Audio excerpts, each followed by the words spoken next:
Hola, and welcome back to InkLingo. Today's story is called La Propuesta del Jefe, a sweet A1 level tale in Spanish about following your dreams.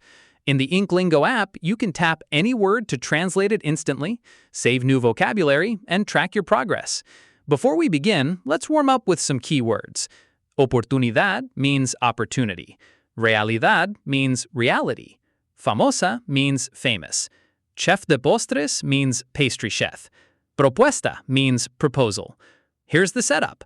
Elena is nervous as her boss tastes her homemade desserts, not knowing this moment could change her whole career. Let's dive into the story now and find out what happens.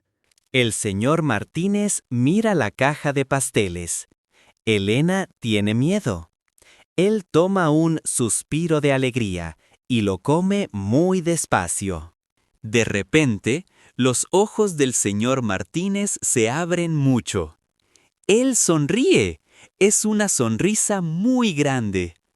¡Esto es increíble!, dice él. No está enojado. Él dice, Elena, mi hermana tiene una cafetería muy famosa. Es la mejor cafetería de la ciudad. Tus postres son perfectos para su menú. Él le pregunta, ¿quieres una nueva oportunidad? Elena piensa en la oficina gris y en su gran pasión. Ella mira a su jefe y dice con mucha emoción, ¡sí, quiero! Ahora, Elena es chef de postres en la cafetería. Ella es muy feliz. Su sueño es una realidad. And there you have it. Elena's dream finally becomes her realidad as she starts her new life as a chef de postres. What a wonderful ending to a story about courage and opportunity.